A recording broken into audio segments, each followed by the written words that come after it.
Welcome today to the course. We're going to be talking about uses and institutionalization of multidimensional poverty measurement. But I want to start out by asking Mauricio a question. Sorry.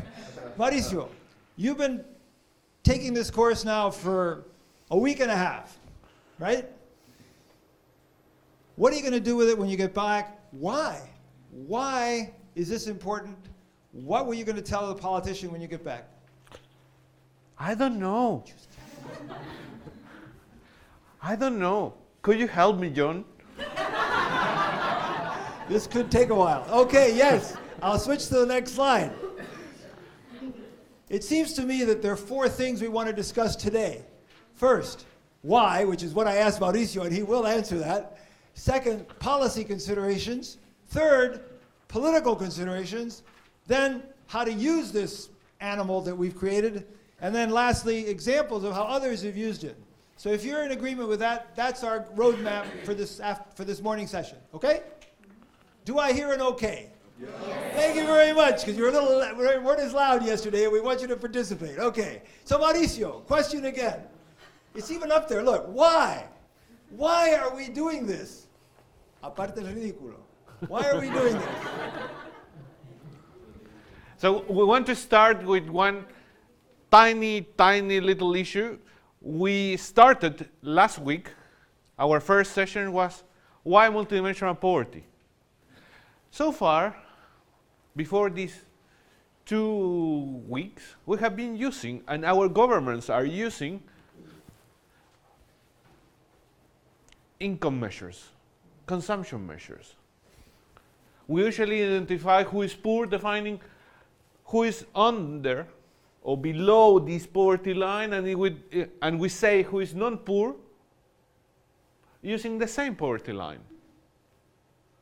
In general, when we check what are the incentives for politicians, we realize that when we use this structure, you have incentives to put the money on this guy. Why?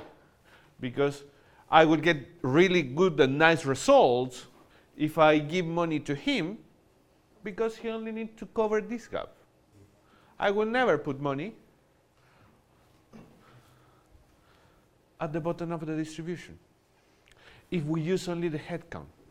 That is the traditional measure that many or almost all governments are using nowadays to measure and to understand poverty.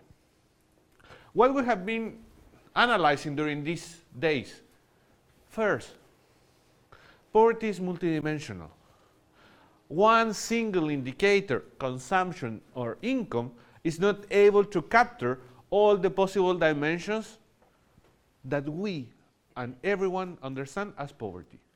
Second, the intensity of poverty matters. It's not only if you are poor or non-poor. There is another fact that is relevant. What we call the average deprivation rate is how poor you are. How far are you from that line? How much money, how much effort should I put as a government in that individual to live out of poverty? We realize as well that we need better data. We're still measuring resources. If you remember Sabina's presentation about the capability approach, we are still in the basic measurement. When are we moving to the next indicators? We're still measuring if you have an employment or not.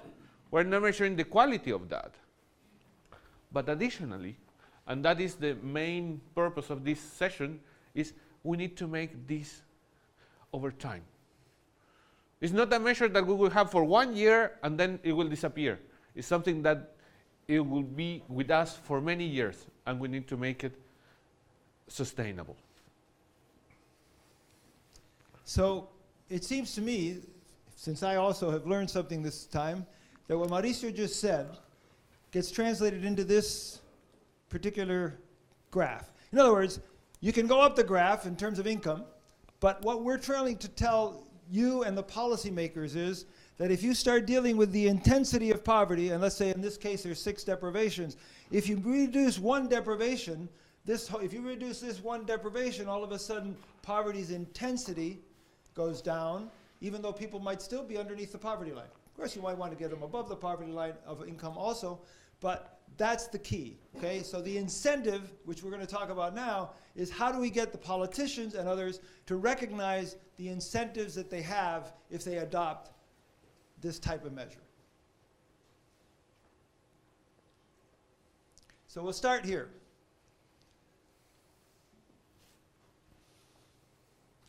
I said yesterday that communications was crucial. Clearly, you got that. I also said that it was absolutely essential that they were to have good technical knowledge. And that's what we've been doing, focusing on good technical knowledge. But I also said that that wasn't enough. Technical people talking to technical people will talk to technical people forever, right? And they need to then go to what level? What do they need if they're going to make policy changes in their country? What do you think? Okay, in other words, it's not enough. You need political support, right? So the question is, in most of our countries, we need political support, and the political support often has to come at the highest level. It's not enough to get a vice minister. Might be important to get the vice minister first because they can convince the minister and the minister, but eventually, even in most countries, it's the president, right? So you have to basically think about doing it only if there's strong political support.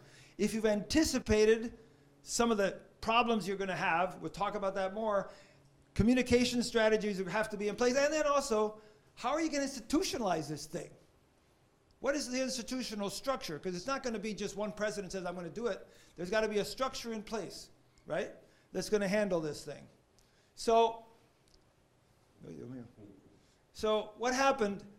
In the last 2 weeks, I was in 3 countries. In Honduras, I signed an agreement with the head of the coordinating cabinet of the president, where they agreed at the highest level to go ahead with this. In Costa Rica, I signed an agreement with the president and the vice president, the president and the vice president of Costa Rica. And in the Dominican Republic, the vice president of the Dominican Republic made a commitment to the same project. Highest level. So once that commitment is in place, that's great. Came away from those 3 countries smiling because there's commitment at the top. But what happens if there is no commitment at the top? And I'm going to ask Mauricio. Mauricio, if you do not have political support, if you are not John Hammock, so you don't have contact with the president, or maybe not with the vice president, you will need to sell the idea. My team has created a very innovative solution, but we are still looking for a problem to go with it. We know and we have a new technique, and we know that it's quite good, robust, rigorous. But we need to find first the problems, the requirements. How can we solve the problems, the needs of our country, or our region, our community, using a methodology like this? This is not a crazy process that you, okay, I know this new technique, I will use any data that is available and I will calculate something. That is for researchers. If we want to change something, we have to do a longer process. That longer process starts defining the problem. So, probably the first step to understand the problem, to get the problem, is how can we use the MPI? And we will want to ask you, how can we use the MPI? Which are the policy applications of the MPI? After 2 weeks of this course, I hope that you are able to get an idea. So, how can we use the MPI? This is not a trick question. This is not a trick question. You can, anything goes. Why are you here? In other words, what are we going to do with it when you get back? Yeah. Improve in specific areas, in indicators. Go. Yeah, go. Improve a specific Perfect. What else? The MPI extend our knowledge base, Speak up. our knowledge of understanding poverty beyond a single dimension. Okay. And it doesn't only stop at counting, but also tells us in which dimensions are the poor deprived, so that you can easily target those areas. Target. What else? I think Go ahead. with the MPI, it's like a tool for statisticians to reflect to politicians a better way of relating the outcomes that we will later get from our surveys. If, for instance, we are so blunt with our figures before, right now with the MPI, we can lighten up how we talk to them.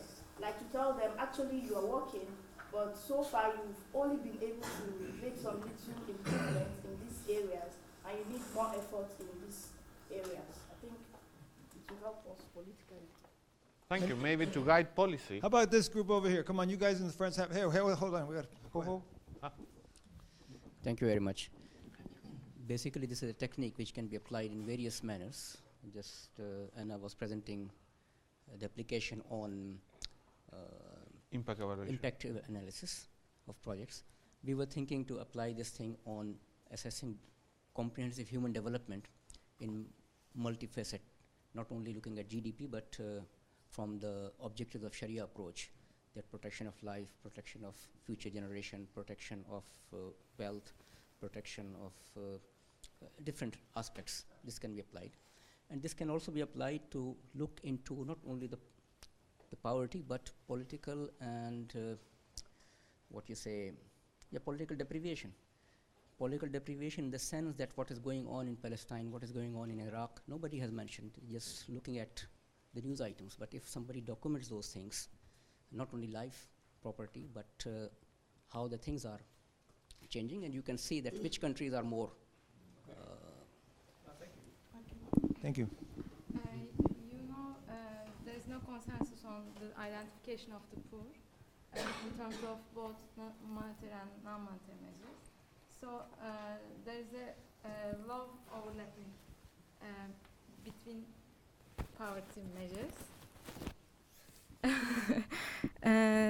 So multidimensional poverty MPI tries to fill the gap in the literature, and different poverty measures identify dissimilar individuals as poor. So policies are inefficient in a sense. That's it. Okay, over here. Oh, sorry. No, I need to use that, yeah. Okay. From policy implication point of view, I feel in most of the developing countries, poverty is tried to be addressed by particular one ministry. Because it's a multidimensional concept, I think we can tell the policymakers to address the poverty. The extensive collaboration is needed between different ministries like health, education, employment, and all. It's a combined effort, not just one ministry. Excellent. Please. I think we can also think in terms of global policies, especially the macroeconomic policies, to the extent that if you are thinking of growth, you want an inclusive growth which is reflected in well-being of the population. So if the macro policies are failing to address the poor people's needs, then there is a need to reshape. And that means in terms of budget level, budget allocation, and execution process. And adding to what we've said. Excellent. Okay. Okay. You want to go ahead? Thank you. Thank you for your comments. We say targeting, capture new dimensions, coordination, evaluation, and monitoring. In general, in this slide, we summarize a few of them. We're saying how can we use the possible application and the policy applications of the MPIs. You can use to track poverty. As we have seen, we have one session only about multidimensional poverty over time. We can see how groups inside of a society are moving upwards or downwards. We could compare by region, by ethnicity, by geographical situation. We can monitor change because we want to understand what is happening, not only in one single dimension like income or consumption, but in all dimensions at the same time. In the long term, we will see that if 2 or 3 dimensions are moving together, that will give us ideas, that will give us suggestions for new public policies. We can coordinate. We can coordinate ministers, we can coordinate interventions. We can coordinate the education minister with the health and so on. Because the poorest of the poor needs help in all different areas. It's not only one. And it's not only one at different time. They need to be together in a coordinated manner. We can target, as we have seen. Using census data, we can target the poorest of the poor. And we are able to know which are the dimensions in which they are deprived. And of course, as Anna just showed us, we can evaluate policy impacts. The requirements are different, but if we understand what is our purpose, what do we want to change, we will be able to propose a policy application using the MPI or the Alcara and Foster methodology. To add to that, we will, at the end of this presentation, also pick up some of the other things that you mentioned, some of the other applications of this that are outside of poverty, like well-being, like the inclusive growth, et cetera. So there are other applications outside of poverty of the Alcara-Foster measure, which we will also get to. But first, let's focus on the questions that we have at hand, which is, if you have political support, you're all set. If you do not have political support, how do we try to get it? Besides learning what you learned yesterday, that you have to be able to communicate it, that's not enough. You've got to have something to communicate, the content. And that's what we're going to focus on now. Yes? And then Stan. Yeah. But you can have political support, but the nature of politics is such that it's periodical and self-serving. See, one political party comes in with their own agenda. They want to show, what they can do. And so how do you deal with that? That's an absolutely excellent question. Because what you want to do is what Mauricio was talking about a minute ago. We want a sustainable system that sustains the election process, right? Because when the next person comes in, you don't want them to say, okay, that was last week. That was last government's idea. So you want a sustainable thing in place which is technically competent, transparent, and we're going to go through some of that as we get to it. But that is an excellent question, because there's no point in setting something up that's going to last for your period of election. You have to assume you might lose someday, and that somebody else is going to say, we have some examples. I mean, the 2 examples we have are, one is where in Mexico, for example, there was a change of political party in Mexico, and the Mexican government not only continued, but actually became more interested in the MPI than the one before, and has used it actually more cohesively than the first session. And then second, which is fantastic, and then the other one is not a change of government, but that's really the only one. In Colombia, there's been an election, but the same president was elected, so we'll continue it on. So let's talk now about what are the incentives that we can have to try to talk to politicians and others, policymakers, about why they should do this. Okay, so we have a number of them that we're going to go through. In terms of first, just we know some things about poverty that they will usually resonate with in terms of, in terms of the intensity. That poverty, if they, as I said yesterday, if people go and talk to any poor person, they know that poverty is more than just income. So that there's the intensity of poverty. We can sell this in terms of accountability. It allows coordination, and especially one thing that we found very interesting lately has been that you're not alone.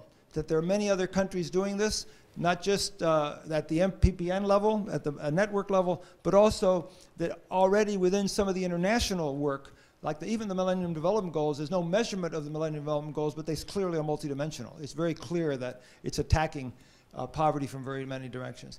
And the last thing, before I give it back to Mauricio, is always be ready. And that's what we said yesterday also. You need to have the backup.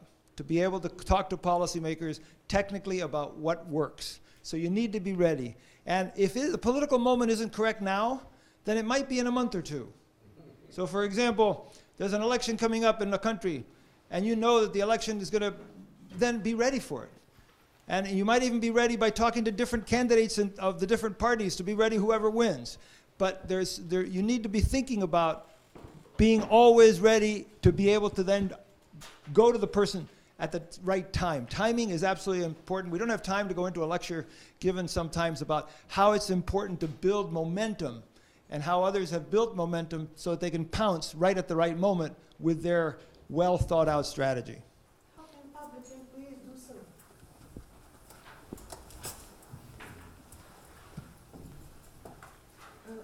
I'm only seeing the challenge when you say talk different political parties, try to sensitize. If you are a public employee, what challenge we can expect out of it? Thank you. Let's summarize what we have, trying to answer your question. If we have political support, we have the happy face. We have the president or the minister saying, we are going for this. If we don't have the political support, we have an extra step. How we can convince them to show them that there are benefits, there are incentives behind the implementation of a multidimensional poverty measure. The first thing, as a civil servant, one option is to start showing the hidden facts, the things that they are not able to see at this point with the current measures. First, intensity, the multidimensionality of poverty. Additionally, you can show them the impact on public policies. For instance, one strategy is, imagine that you have the best child care policy. You take care, you send kids to kindergarten, everything. If you are measuring your policies only based on income, when will you see the impact of that policy? 20 years? The studies show that if you have childcare, probably you will have higher incomes in 20 years. But as a politician, that is not helpful. Even if I'm a good politician, I want to know if my policy is the right one, is the correct one.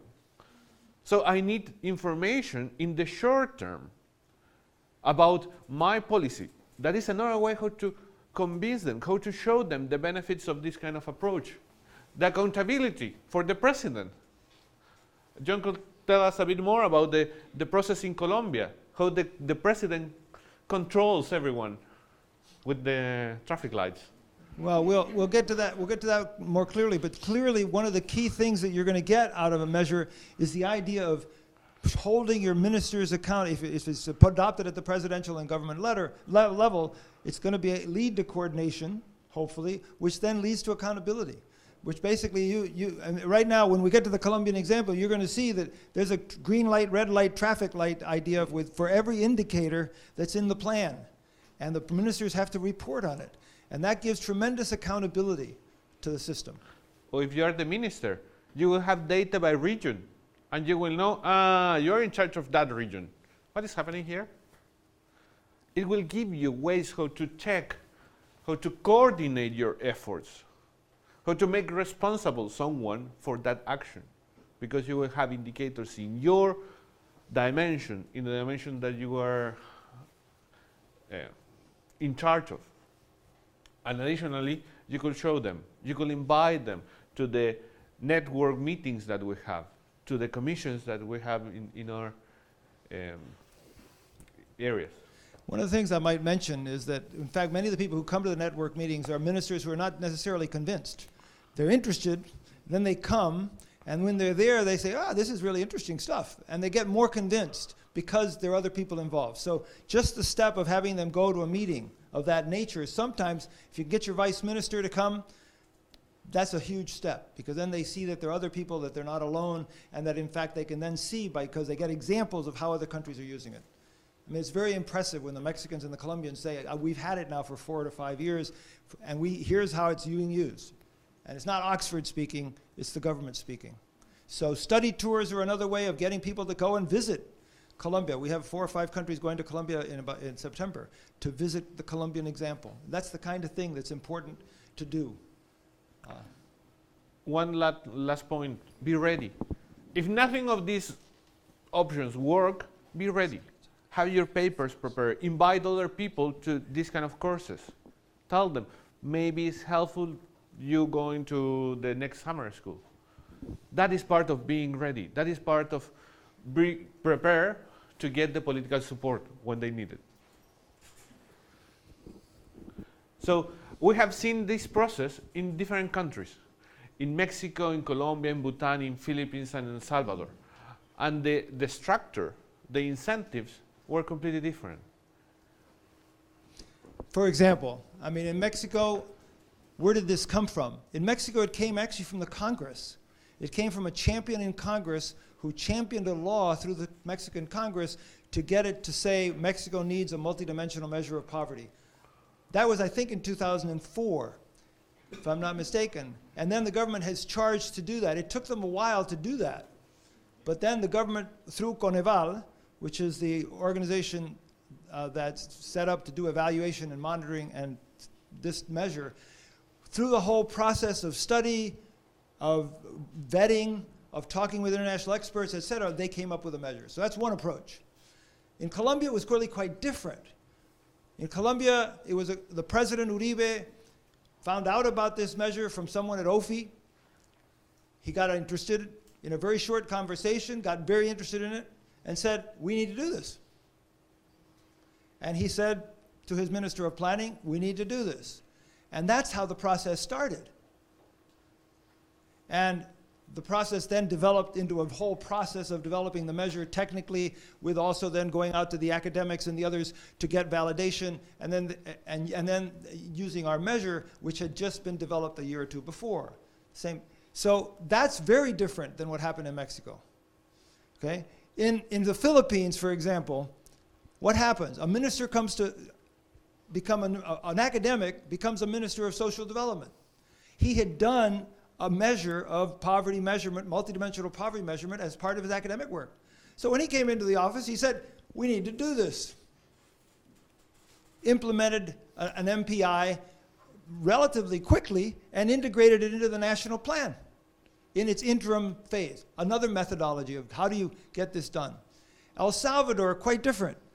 El Salvador started with the UNDP, very interested with the Technical Commission of El Salvador, technical president of El Salvador, technical minister of the presidency of El Salvador, sorry. And then they created a commission. And that commission worked for a long time, in fact, they're still working, to develop that measure. Then at the end of this last period of government, they presented the commission's report to the Salvador government. It took them a while because they did a different methodology of actually going out and finding out about new dimensions and new indicators. So it took a while, but the process of getting there was through a commission. So as you see, there are many ways of getting to the political support. There's not one way. So then let's turn to some other incentives. What are some of the key questions that will be asked and that you therefore need to keep in the back of your head? Who owns this process? Who owns this? Is this going to be a measure that is owned by OPHI? Because OPHI calculated it? If that's true, it's dead in the water. It cannot be owned by an outside organization. It has to be owned nationally. Who understands the methodology? Do we have enough people in the country that actually can do the method, can actually make it work, and enough to be able to translate it to others so that they understand it? At the end of the day, is it going to be perceived as legitimate?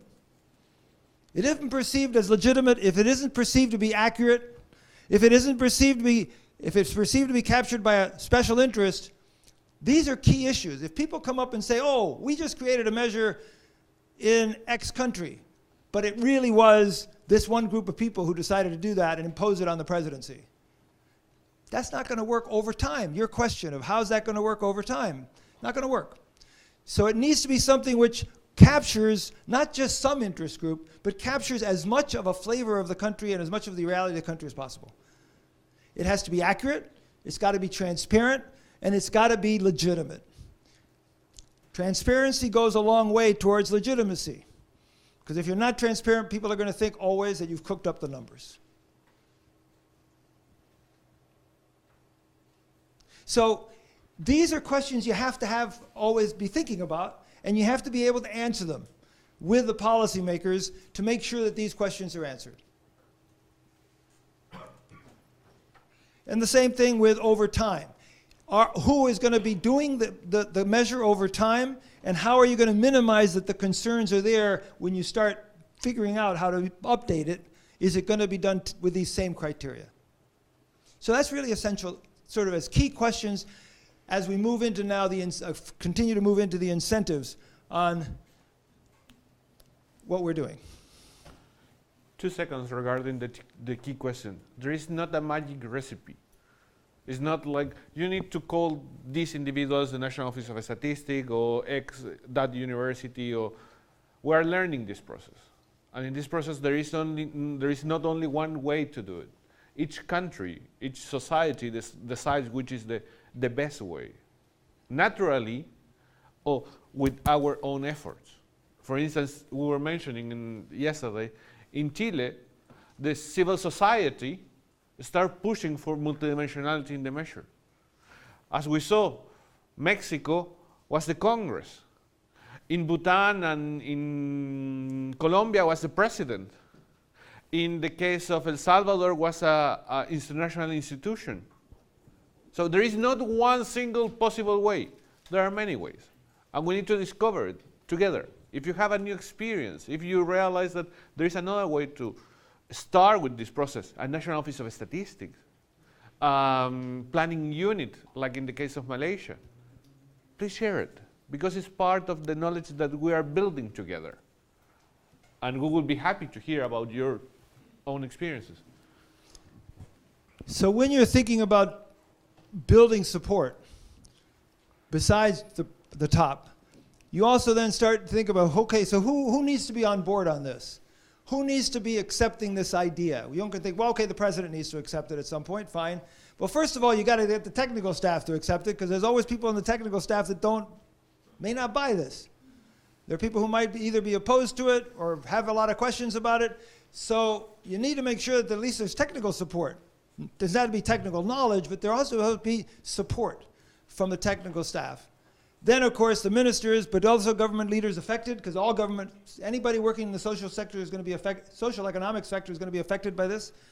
Some people's jobs might be, people who are concerned about that in terms of their own jobs and employment. Civil society, because civil society is vocal, rightly so, but they'll be out there thinking about this, questioning it. Academics who've been working on poverty issues, and even academics who haven't been working on poverty issues, will be interested in this. So they're stakeholders to think about. Who needs to be on board? The media, which we talked about yesterday. And one of the things that I discovered, particularly on this last trip, was that there's a lot of concern too, and in Vietnam actually also, when we were there a year or two ago, in that there's a lot of concern that it's not just all those people above, but it's also everybody every person the general person on the street tends to think of poverty as income. Why? Because that's what they've been hearing for the last 25 years. Income poverty, income poverty, income poverty, and that's the line that everybody has. And so it's not just a question of reaching these people, it's also a question of changing the whole concept of poverty at the whole national level. And that takes media, it takes outreach, it takes time. In Vietnam, for example, I mentioned the Vietnamese Minister of Labor, when we were there, when he decided to adopt this measure, to work towards the adoption of this measure, one of the first things he said in that first meeting was, we need a communications plan. Not necessarily just for these people, but we need to reach the general public. A year and a half from now, when we launch this, how do we know that the general public is going to be in favor of this and support it? So we have, from the list of participants who needs to be on board, we have two key stakeholders.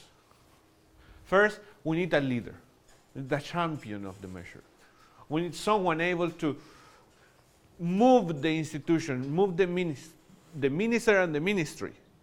Doesn't have to be the minister, but should be someone able to share the idea, to share not only the idea, share the dream of something different.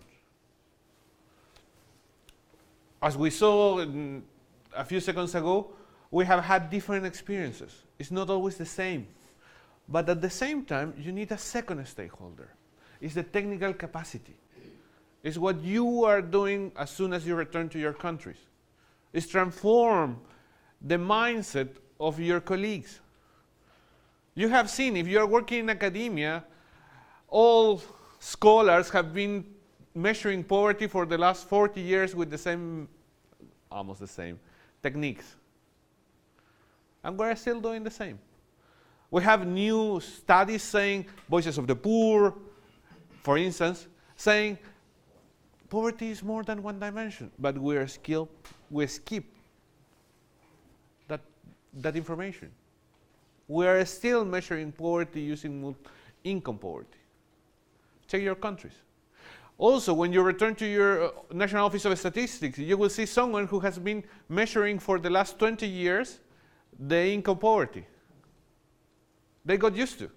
To some extent, you have to change the paradigm. The paradigm that you have is there. It's saying like, no, we have been using always the same measure. We have been using always the same income measure. How can we transform their mindset? How can we tell them like, there is a better and new way? That is part of your role in this process. I think one of the things that you also have to look, just very quickly, because we're going to keep moving along, but also, people are people. People, remember that people are people, that there will be some times that people have their own ideas, their own preferences for certain techniques, preferences for whether they want something this way or that way, present beliefs that they might have about a certain indicator that has to be in there even though technically it may not be perfect.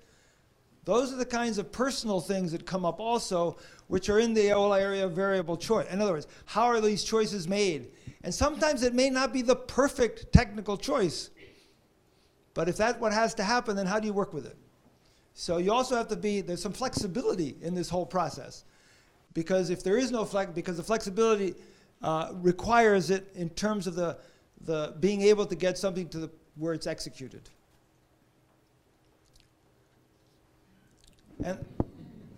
And this is basically the first thing we talked about from day one. You have to have your purpose clear. If your purpose isn't clear, like if it's for targeting, if it's for measurement, if it's for impact evaluation, the purpose has to be clear, and then you got to match your incentives to the purpose. That doesn't happen all the time. That's a funny graph, but it holds a kernel of truth. Sadly, it's real. Yeah, exactly. I say, so how do you then create positive incentives for them to make these choices that they have to make? Are some of these issues going to be because they may match program output to the indicators themselves, so there's going to be a direct relationship? How is it going to impact budget allocation? Is the budget allocation a part of that process, and is it clear? And when we select indicators and the weight, we will check who is responsible for that, accountability of those indicators and those dimensions. Is the health minister in charge of A, B, or C indicator? Or who else? We will try to, as John just said, we will try to relate each one of these indicators to different social programs, social policies that the government has been building for the last years. And we will try to make these in a specific trade-off between these programs and the programmatic idea, the idea of the government. In general, each government has a message that they want to share. How can we relate this information with that message? One little detail, which is quite crucial. In general, everyone thinks that all governments want to have a poverty cutoff quite low, to have a percentage of people in multidimensional poverty also quite low. Sorry, other way around.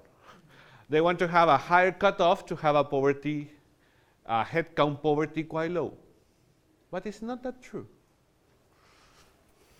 Why? Because if your poverty starts high, if your poverty at the first year is 40%, it's easier to get at 30%. But if your poverty starts at 5%, to reduce that poverty at 5% is almost impossible. It's not impossible, but it's quite difficult. So which are the incentives that you are giving to the media, to the politicians, to the policymakers, when you define your cutoff? You have different. You can go for a very high cutoff, knowing that probably for the next year you will have a drop in poverty, or you will go for a very low percentage of poverty and have different incentives. The incentives that you will put based in your cutoff, they will change the definition of the policies of the government.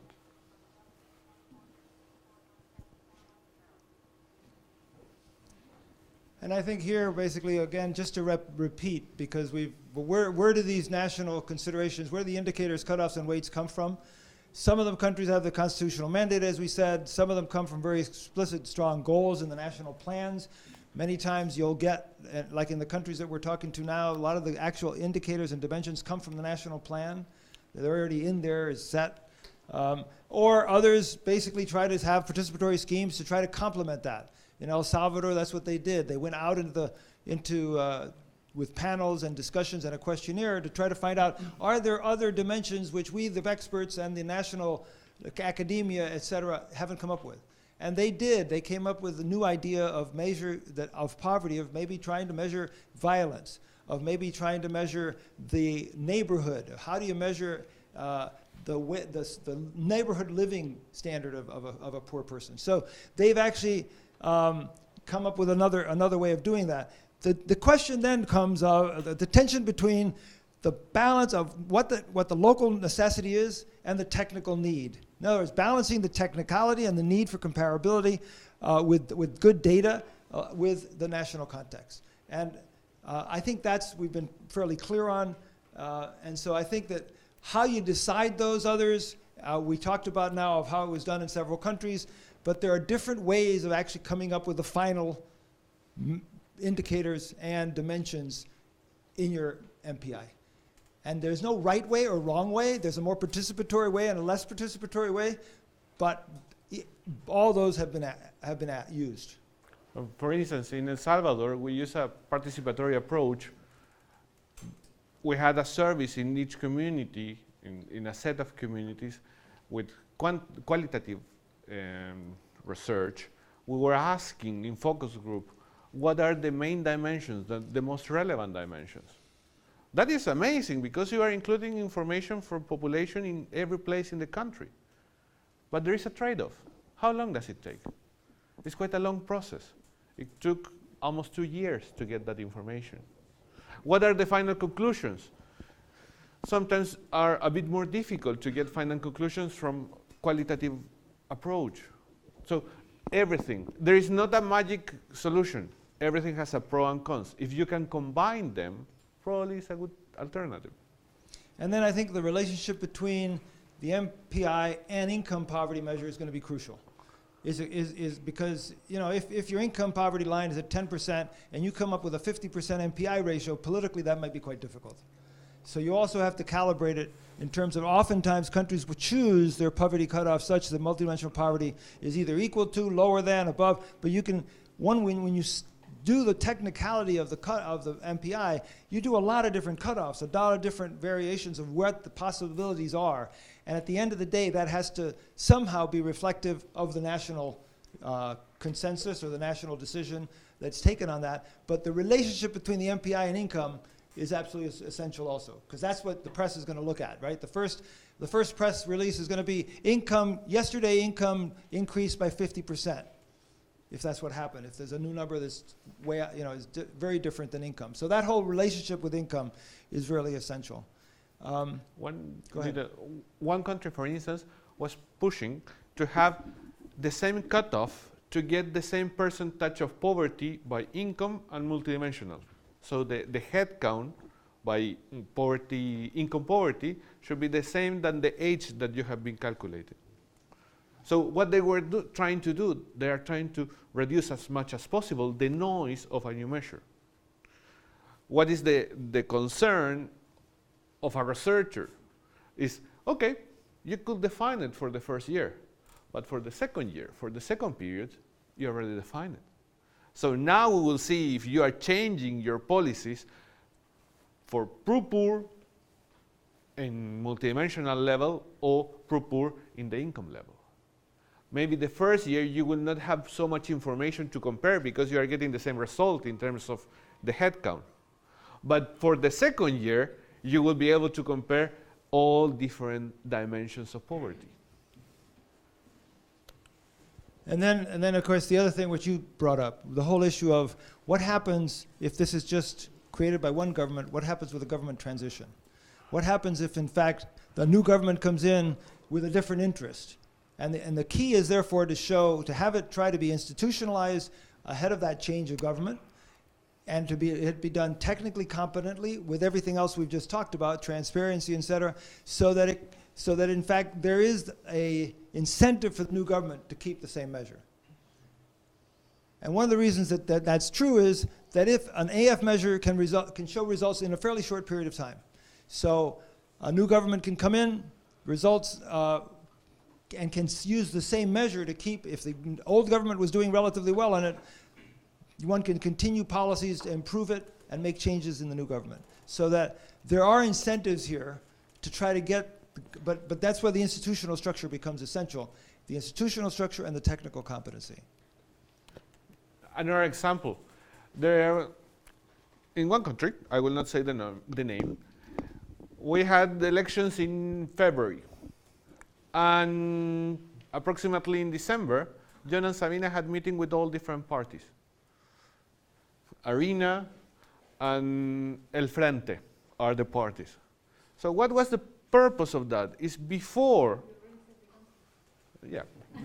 for those who know politics, they will know what country I'm talking about. But in that way, during that process, you are getting their support when they are still candidates, when they are saying whatever that they have to say to get the vote. But additionally, you get commitment. And you get commitment at that point. You will know that after the elections, you can tell them, look, you signed this agreement. We are doing this not only for a period, not only for a 5 years' time. We're doing this also for a longer period. Because poverty, we cannot solve poverty only in 5 years. We need of your government. And that was the purpose of those kind of meetings. So the importance of that section was basically the key is trying to establish trust in the measure. And trust in the measure comes from technical competence, from transparency, from showing results over a short period of time. So it's absolutely essential for there to be transparency, as much participation as required or important. Also, you have to basically be worried about is it done with or without international agencies, and what's their participation or their importance in your country? How much of the interinstitutional work have you been able to do and get acceptance of? And then the concerns about where is the opposition going to come from if there is a change of government to this kind of measure, if it hasn't been done right. So I'm going to very quickly, because we want to get to the next session, but I just want to tell you very quickly about the structures that have been set up in a couple of countries, because there are different potential structures that you can set up. In Mexico, Coneval is the Consejo Nacional de Evaluación, which is the evaluation arm of the government. It's an independent institution set up by the government to do evaluation and to do the MPI. That's what they do. And it's a separate arm funded directly by the government. and with a it's still part of the government, but it's quite independent in the sense that that's its role, and it does the whole process. And how it was set up by legislation of Congress. It has its own board of directors, which is partly private, partly government, and that board sets policy for Coneval. And so that is and they then provide all the information. They do the research, they do the MPI calculations, they release them to the government and the public, and their system is online. You can go online, Coneval, it's all up online, it's all transparent. You can actually work with their numbers and get different MPI results. It's a very open system. They are then, their task is then to go to the Ministry of Social Development, to go to the municipalities and get them to use this as part of their mandate. And that's what they do, and they are. They work very closely with the Ministry of Social Development. They work very closely with municipalities and other parts of the Mexican government to provide the information. Now, it is a national measure. It is the national measure of Mexico, so, of course, the president also uses this for coordination. In Colombia, it's quite different. They do not have an independent body. Rather, it is done within the ministries of government. It's calculated by the Departamento de Estadísticas, the Department of Statistics. It's calculated by the Ministry of Planning, and it's implemented by the Prosperity Social Development Ministry. So that, in fact, the Social Prosperity Ministry is the main ministry that works on poverty issues. They're the recipient of the data that comes and is validated by these other two pillars in the government. And the interesting thing about the Colombian method is that both of those agencies calculate the MPI, and they have to agree. So that there has some sort of accountability within the government of that measure coming to some agreement with two different calculations done by different parts of the government. So that's a very different structure within the government. But there has to be a structure. And there has to be a team of people that's put together that structure. And I'll talk a little bit more about the structure later. But that's the way that these two governments have structured themselves quite differently on how to get the institutional structure to make this happen. We'd like to spend the rest of the time talking about how to use the MPI much more specifically. And a lot of the issues that we've been talking about now will come out as we talk about how to use the MPI. So again, when you start talking about the uses of the MPI, well, we're going to ask, we don't have a lot of time left, but let's ask the question that we asked before. We asked before, what would you use the MPI for? And we had a lot of different answers. Think about it again. If you are now the Ministry of Social Development and you're interested in poverty, how can you use the MPI very specifically within your ministry? Any ideas? Yeah. Design programs based on the main relations, personally. Design programs very specifically. Design programs based on the main operations or on the principal combinations of the operations. Okay. Anything else? Realign your budget in line with different Absolutely. Anything else?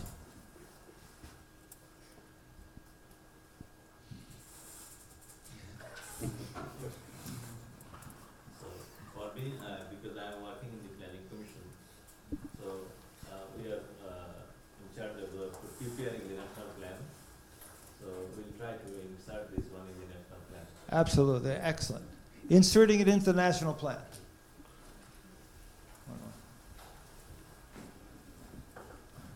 Show how you work inside your department has helped the overall quality to go up or down.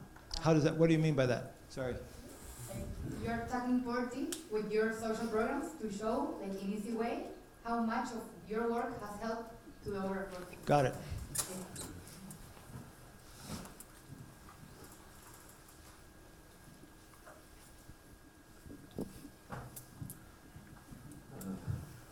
Also in Turkey, for the 2 years, we are planning to develop a multi-dimensional index. Now I realize that the thing is missing in our work, because in our studies, the purpose is not clear. Mhm. Up to now, we thought that our purpose is to develop a multidimensional index. But this is not enough, I understand now. Maybe for Turkey, I think that it could be that monitor the poverty in Turkey. But I don't know, in this case, we will deal with the targeting the people or or evaluating the poverty reduction programs. Maybe I think we should decide these things. Okay, thank you. And I said, one more. You raise your hand, really? Stay, Mauricio, stay with us. Okay. I think also like when we work on poverty, because it's multidimensional, we think like progress is very slow. So this is a way we can like track progress by dimensions, and that's very good because you can tackle like target problems and develop solutions for them. So targeting programs and see some results fairly quickly. Anyone else? Just the whole idea, you can develop your MPI. There's no problem with developing your MPI. In fact, that's part of being ready, right? But what's it going to be used for? Yeah. For me, in my ministry, it's going to be like a discovery channel, kind of. Because people are looking for something new. Yeah. People want to write, people want to talk. So if you're able to come up with things that are not, is beyond the ordinary, it's not like the regular things, people will be busy. The minds will be busy, and then there will be lots of things to talk about. That's just how I see the MPI. Anybody else? Yeah, look, hey, we've got 2 or 3 people in the back there. Let's no. Ladies first. And then we'll take these 3 more, and then we got to cut it, because then we'll keep going. To me, it's a kind of worry, because your guide would be useful. Because if it is just for monitoring or influence policies at a top level, that is much more easier. But when it comes to more specific intervention, that's when you have the bigger difficulties on selling your idea and make it work. I was talking to Lynn from Vietnam in the break time. And one of the things, okay, we use a survey, census, to be more precise and identify the poor. But it census the whole population. For my country, it's 23 million. I can do the work at central level, but then what does it mean? How do I manage to replicate it at subnational level? For a country of 10 provinces, we have 120 something districts, and then plus local level. Then how do you make it? How do you convince it is really flexible enough for it to be implementable? And then I want also to question yourself, how is the policy to be designed to reflect what we want in this measure? So it's really boiling in my head. I don't see the clues so far. Thank you. No, good, thank you so much. This whole issue of what kind of instrument you use for for targeting, what sort of instrument to use for some of the other issues is really essential. Because there's something. Yeah. Go ahead. Except this is very important to making decision process. When we monitor, when we evaluate the process, we should take a decision. So MPI will help us to give idea in which direction to give priority for which spheres, like education or health.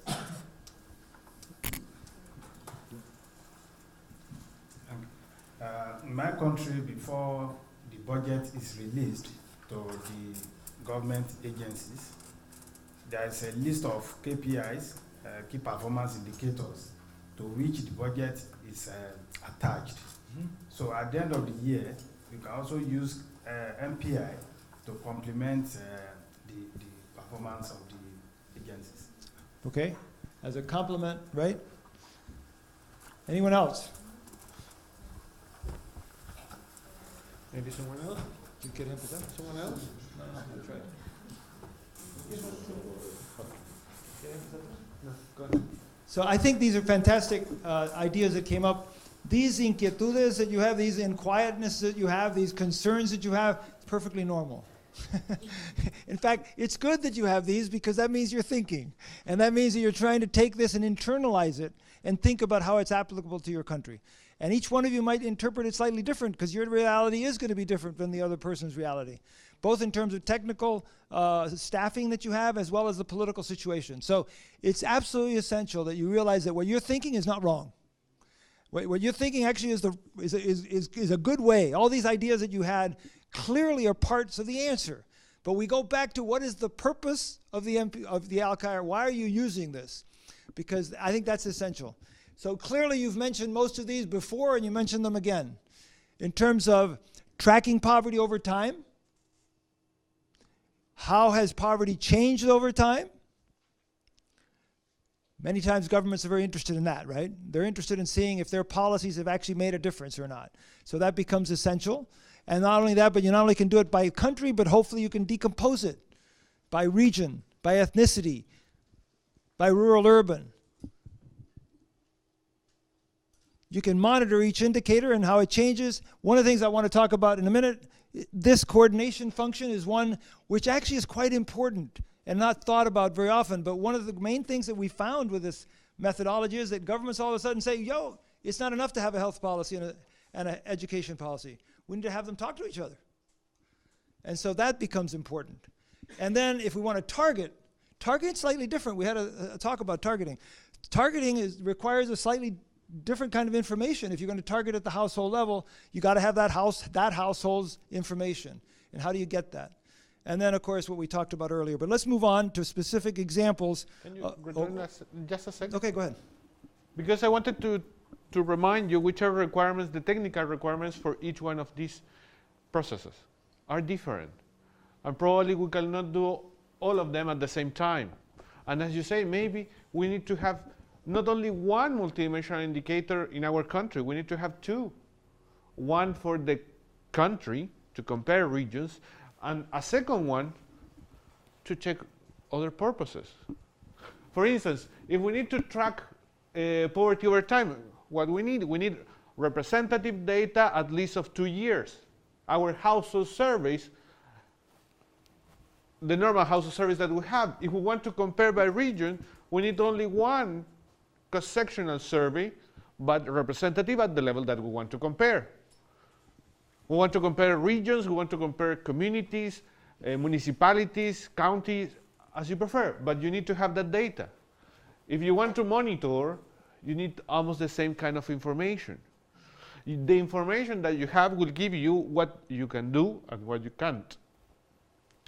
To coordinate different actors, to target. To target, you cannot use a survey. To target, you need to use a census. Why? Because I will rephrase. To target, you could use a census or you can use a survey. What is the difference? With the census, you target the individual. You know who is the poorest of the poor because you have information of each one of you. If you try to target with a survey, you can target regions, you can target communities, but you cannot target individuals. Depending on the data that you have, on the resources that you have, you could implement something like that. That would mean then we have Ministry of Planning producing all the information and send to everyone below at subnational level. Because you know what, most of our cases, we don't have the statistics department that produce their own data at subnational level. At province level, they may have to collect, but who analyzes it at central level? So to cover the whole country. That is a new requirement that we will have. One, from the top of my mind, different options. You could do it at the central level and you could share it with the rest. But the second one that I think that is where we want to go is to build capacity. The idea of our work, you being here, is to build capacity in each country. That capacity in each country should be shared with the capacity in each region. I know that is a dream, but that is part of the purpose of changing the mindset of all of us. I think in the interest of time, we're going to move right, because we've got 20 minutes that I'd like to make sure we get through the slides. This is basically just an example from the International MPI of showing how the MPI can be used. It's a use of the MPI of showing changes over time at the national level. But you can also decompose it, which shows the inequalities. It shows the social groups by the different parts of the country. There are a lot of different ways, and I don't even want to spend much time on this, because this I think you spent time on how you can actually decompose the MPI and use it as a methodology for monitoring, for finding out what ministries have worked and not worked, etc. So that's just the example of Nepal, which I want to just move to a couple of examples of countries, and what they've done to use of the MPI. First, in terms of Mexico, Mexico has, and I want to say several things. The first thing is that Mexico, by having this kind of a diagram, by having this kind of mental set, what it's done is it's allowed them to target policies for the poorest of the poor. That group in the brown is the poorest group in the country, and therefore, because the social programs can be targeted to anyone, it does, however, help them to target this thing by region to be able to figure out which the poorest regions are, poorest municipalities are, to be able to work on these particular social goals. So they not only work on trying to increase income, but they also increase their policy work through their Ministry of Social Development, through the municipalities, to have coordinated policies on these particular indicators and dimensions. So, besides the Ministry of Social Development, other ministries also understand their role. They come together to discuss poverty, and I think that's an essential part of this.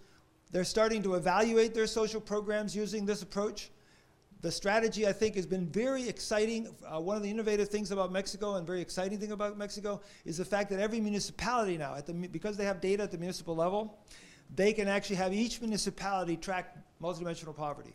And that is absolutely stunning, and that's where there's been a lot of impact, because at the municipal level is where a lot of this takes place at the household municipal level, and therefore it's been very interesting to have the municipalities now as part of their official measure. So each mayor now that has to basically say how he or she is doing on multidimensional poverty, which is a way of how this methodology can then be used to track what they're doing. That helps in terms of budget allocations, et cetera, right? So linking social deprivations are linked because all of a sudden it's not just education, or it's not just, but rather it's a conjunto. It's a joint. It's all of them together. Now so I think the interesting thing with cash transfer programs is that they tend to focus on those who are going to get above the line, as Mauricio said at the beginning of the talk. And this basically, in some countries, they're linking their social cash transfer programs also to the MPI in Colombia, and I'll get to that in a minute. So I think one of the things that it gives them also is that because it's not just income, it allows the Mexicans to see, because it's a social rights-based process, what are the social rights that people do not have? And therefore it allows them to really pinpoint those social rights that they need to work on. For example, they launched the National Crusade Against Hunger. Why did they launch the National Crusade Against Hunger? Well, it's a very simple matter. They took a look at the data. The data in their MPI showed that over a 2-year process, things had gotten much better in some areas. So for example, here, you'll see that social deprivations from 2008 to 2010, but it showed that food access had gone down. While dwelling, Social Security, and health and education had improved, have gotten slightly better, all of a sudden, the president says, now wait a minute, how come we're not doing so well on nutrition? And so they said, well, we're not doing well on nutrition, what do? We launch a National Crusade Against Hunger. And the National Crusade Against Hunger is to reach 11.7 million people who are in extreme poverty, who have people with food access, and of those 11 million, they're targeting 7.4 million people who they know are in the areas that have the most deprivations in terms of food security. Yes, sir? The one thing that springs to mind when I see this is why is it that it took him to get the multidimensional poverty measure to realize that there was a problem with nutrition?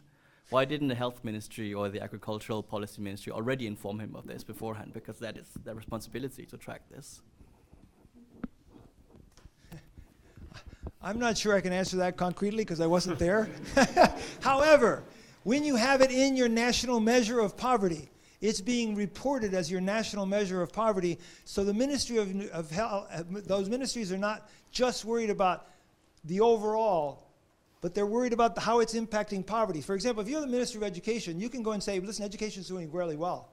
Thank you very much. When in fact, with the poorest of the poor, it might be doing very badly. And it's hidden because you're not explicitly told to report on it. So I think what it does is it changes the framework. It changes your mindset, the paradigm. So it becomes, there's an incentive for the policymaker, for the minister, to actually focus on the poorest. Because you're going to get in trouble if you don't. But I don't know why they didn't do it before, but to be perfectly honest, yeah. I go. Thank you. Good presentation, but what I would suggest that for future programs, maybe you can add a session on use and abuse of MPI. Because what we are doing is that there was a reason why people were going for income approach, income poverty line, because there is a behavioral aspect that you give the people income and they decide. Right. Now what we are doing over here is that we have chosen what are the dimensions that we would like them to be, or we think that are important for them. So maybe person would like to have a different dimension. So this is one thing. Okay. That's an excellent point. Yeah. And I think we're going to have to move on because and then try to leave some time, but just let us move on one bit. Let me get through Colombia and then we'll open it up again. But I think listen, the abuse of this is clearly possible.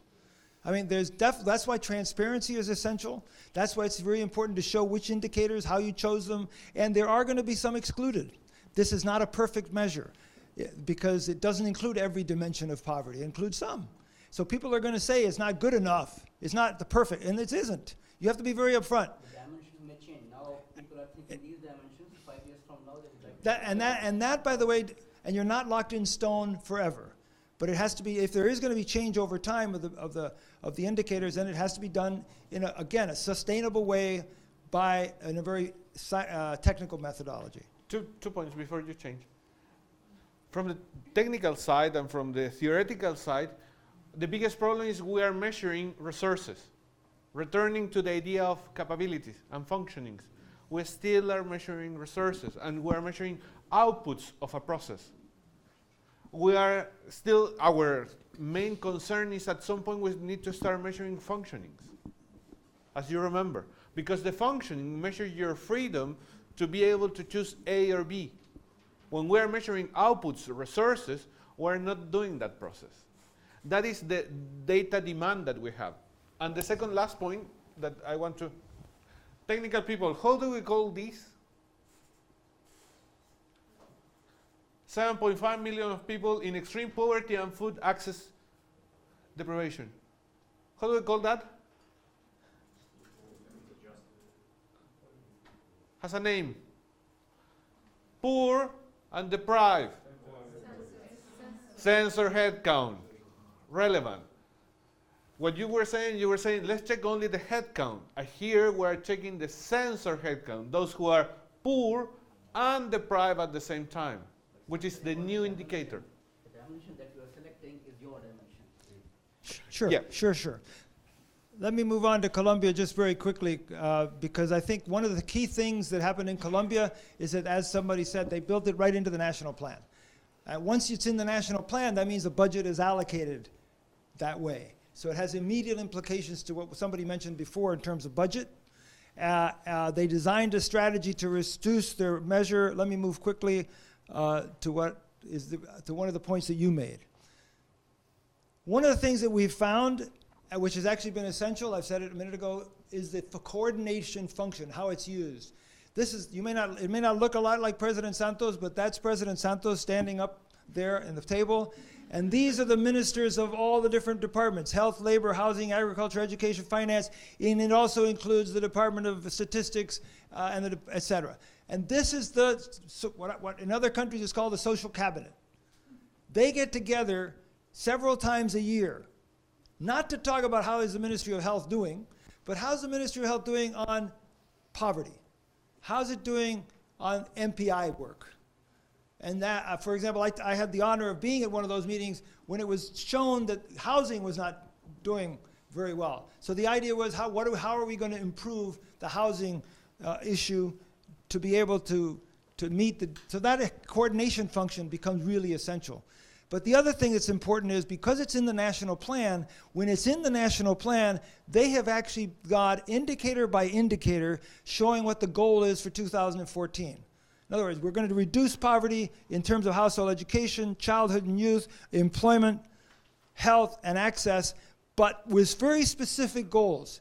And not only do they have very specific goals, but they have a green light, red light, traffic light system, where they actually say, you're doing pretty well, you get a green light. You're not doing very well, red light. And so there is an immediate control that's used by the coordinating function, and there's a body that helps that coordinating function continue the work between meetings, so that in fact this continues to be thought of. Let me tell you what happens is it starts to change your mentality. Ministers all of a sudden realize that they have to work on extreme poverty unless they're going to get a whole series of red star. And the next time they get together with all the ministers, if it's all red, they're going to be in trouble. Because the president says, hey, excuse me, why did this happen? Why did that happen? And they better have some answers if they're going to stay on track. So this tracking methodology is very essential, I think, to one of the things that can be done. And the interesting thing about it, because it was launched right at the beginning of President Santos' term, they have been able to show very remarkable MPI reductions over the last 4 years and are pretty much on track by the end of this year to be on goal of getting 3 million people out of poverty, MPI poverty. And why is that? Because of a concerted effort on the part of the president and the government to use the MPI not just for measurement, but for tracking progress over time and of actually helping ministers decide that this is something they need to take seriously. Other applications very quickly. As Mauricio said, this can be used for targeting in terms of municipal poverty maps. It's been very useful in Colombia, but everywhere else, the municipalities that are chosen for the Hunger Crusade in Mexico are used, again, geographic targeting of municipalities. Here you can see the headcount ratios. When you do just income maps, they're quite different than MPI maps, and it shows the difference. When you start looking at how it's decomposed, you can decompose these maps by dimensions, by all the ways we've talked about in the course. The other thing that's very important in terms of one of their cash transfer programs, Más Familias en Acción, does it through this MPI-focused mapping first, and then they work on conditional cash transfers, door-to-door kind of program. So they do a targeting of the geography using the MPI, and then they do a much more in-depth targeting of individuals in that area. And then the other area that's important, for example, is this program is very important. They've actually decided that for their extreme poor, it's not enough to get out of income poverty. So they now have a program where Unidos, which combines income poverty with MPI poverty. You now have to get out of extreme poverty in Colombia, you have to get out of income poverty and out of MPI poverty. So it actually makes it much more difficult, and yet that's the standard bar, that's the bar. They raised the bar, clearly, in Colombia in order to how it's being used in Colombia. So it's used actually in a very effective way of saying it's not enough for you not to be income poor, because just like you don't know, like what you were saying, you don't know how some people you don't know their you might not be income poor and be incredibly poor in every other dimension. You can be earning $1.27 and just not having any of the other dimensions where you are capable to live a reasonable life. And therefore this targets the two, which makes it makes the government much more focused. The other thing that how this has been used is that it's actually discovered officially that people are poor. A lot of times indigenous people are underneath the radar screen. They're not included in national statistics. They're not included because they don't make an income. They're outside the income system. By having an MPI system, you actually get these people are, quote unquote, part of the system and part of the poverty numbers. The other thing that's happened in Colombia, for example, they decided that their indigenous poverty MPI was not working for their national MPI was not working for indigenous people. So what did they do? 2 years after they set up the national MPI, they set up an MPI for indigenous people, which they've now implemented, which basically looks at what are the dimensions and the cutoffs have to be different for indigenous people. Because they have different traditions, they had different idea. They have a different idea of what bibirian or what a non-poor person is. And so you need to reflect that in other words, there does not, as Mauricio just said, there doesn't need to be one MPI. It can be used in this effective way. So that is how I think Mexico and Colombia have used the MPI, very briefly. But there are many multiple uses, as we said at the beginning, in terms of not just the statistical side and the measurement side and the changes over time side of tracking change, but also on the targeting side and also on the area of actually working at the household level. Now, I want to just mention also, because it was mentioned earlier, other things have used the Alkire-Foster measure. And just so that you know, because some of you probably do know, but some of you may not know, that the Alkire-Foster measure is also used, and how it is used. It's being used, for example, in the Gross National Happiness Index of Bhutan. The Gross National Happiness Index of Bhutan is the flip side of poverty, right? It's measuring, it's not happiness, ha ha ha ha, I feel good. That's not it at all. If you look at the indicator, these are the dimensions: education, psychological, health, time use, culture, governance. This is well-being, what we would normally probably call a well-being index of some sort.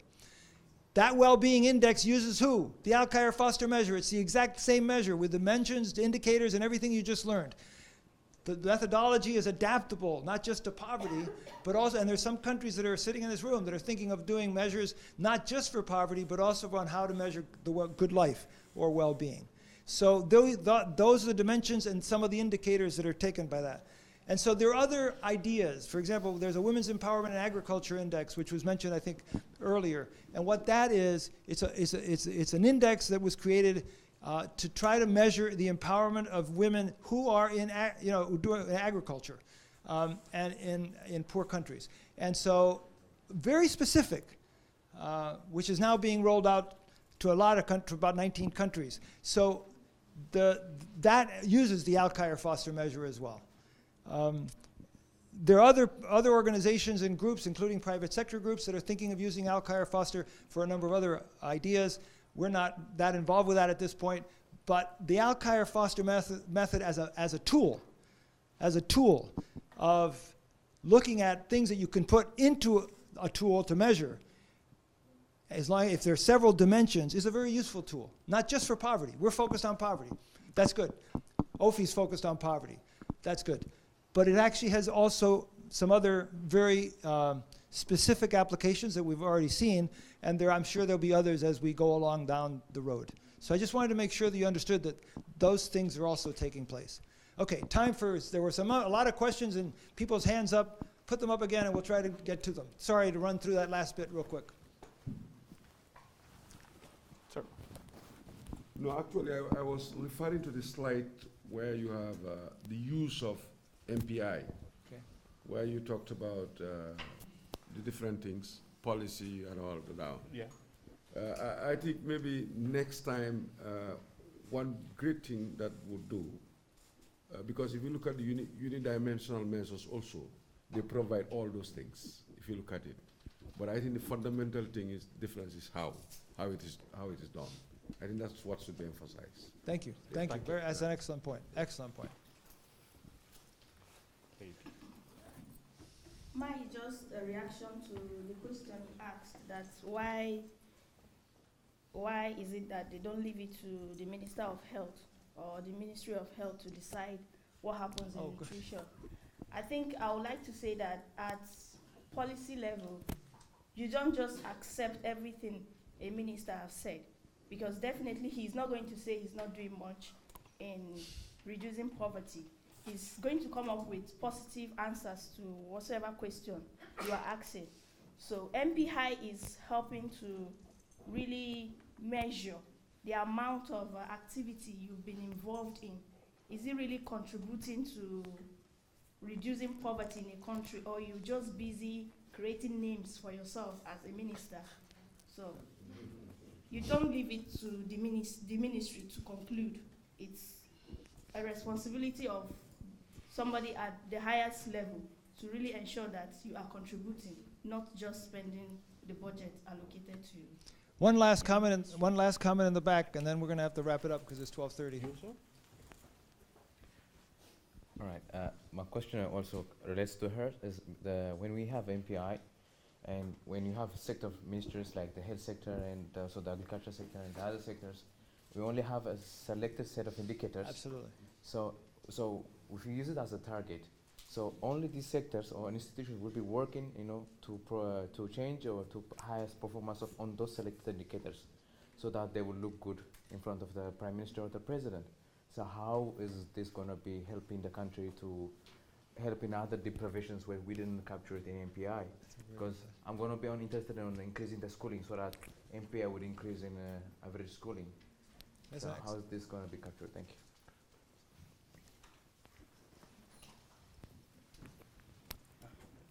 I'm just looking at the rules that you want us to play when we get back to our country.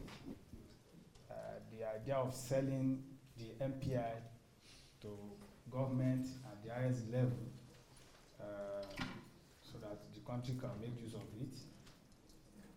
I'm thinking of this like a revolution, because we are talking of people that have been competing poverty using income approach for 25 years, 30 years. It will be difficult to convince them. So it just occurred to me that this income poverty measurement is being developed by certain organizations, just as OPHI is coming up with MPI. So I'm thinking that is it not possible for OPHI to talk with such institution or organization and let them see all these things we are talking about, so that they are the one that will go back to those that have been using it for 20 years, 30 years, and say, look, we are the one that told you this is how to measure poverty. We are now telling you again that you can complement or you can use this as a measurement again, so that it will not be OPHI alone that will be doing this advocacy. You have other international organizations that can also assist. Yeah, again, that's one. The other one is I'm just looking at calling the ministries, calling the ministers, talking to parliament and all that. All the issues we want to discuss with these people, I'm not seeing anything concerning them yet. So we are talking about other set of people, and they are the one we are calling to come and discuss with them. Sometimes, or the way I'm looking at is that they may feel there's nothing there for me. They are talking about poor people. And then can we use a radical approach in selling the idea? It may be costly sometimes. I'm thinking of somebody carrying a shoe, a pair of shoes, and put it in the two hands instead of wearing it on the. People will begin to ask, why are you putting, instead of wearing it on your feet, why are you putting it in your hand? Then you begin to answer and give them.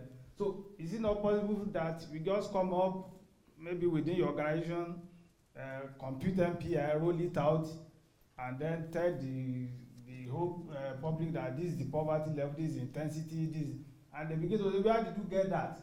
And then they come back to you, and then you begin to tell them, instead of calling them one by one. No. Wow, let's leave it there. But I mean, let's answer those. Try to anyway. On the idea that this is a mind change, you called it a revolution, but it is a mind change. It's a paradigm change, and we're not at all advocating, as you know, doing away with income. I think that's absolutely essential. Income poverty measurement is a key part of a poverty strategy. Now, we have, in fact, talked to international agencies, and we have been working with international agencies. I mentioned yesterday that the UNDP has been very strong supporter of this concept at the country level, and many of the countries that we work with have been with the UNDP. We've been working now with a lot of other agencies and a lot of other governments that are donor agencies, like the donors of the German government, for example, who we've been working with on this concept. We've been working with the World Bank on this concept. Now, it takes time. It takes time. It's a new idea, and new ideas take time. The idea only got the whole Lau-Foster measure was designed in 2008, so it's fairly recent.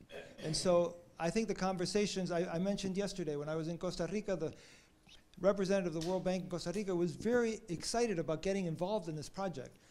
So I think different organizations are working. The World Bank is changing. The European Union is thinking about it. And I think it's going to take some time, because I do think it takes time for something new to be totally accepted. And the best advocates for this is not OPHI. The best advocate for this is Colombia, is Mexico, is Bhutan, is the Philippines. It's the countries that are doing it. Because as the other countries see that they're doing it, they're not going to listen to Oxford. They're going to listen to other people who've seen it work much stronger. And that's why a study tour or a visit to these countries is absolutely crucial. So I think that's important. And how you sell the idea in your country is up to you.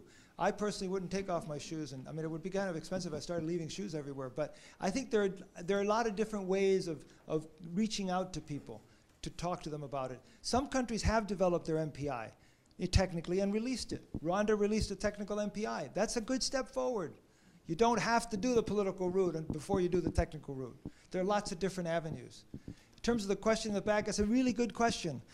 The MPI does not solve all your problems. It's better than just income, because all of a sudden you're targeting income and you're targeting 4 or 5 other things. That's better than before. Is it perfect? No, there are a lot of things that aren't being targeted. Is it important, therefore, for the president or whoever's in authority to say, we also have to have programs for some of the areas that are not in this? We can't, some of those programs are still already there. They should, from my point of view, they might continue, they could continue, they might not be as prioritized, but it doesn't mean you stop them. And I think it's absolutely essential because, again, poverty is going to be much more multidimensional than the 5 indicators you chose. So you don't want the government just to say, focus on these 5 to the exclusion of all. That would be a mistake also. Anyway, I think we better cut it at this point, and because we're over for 5 minutes. But this whole area of institutionalization, thinking about it over time, how do you get it sustainable over time, is absolutely crucial, and how you design the mechanism to do that. So thank you.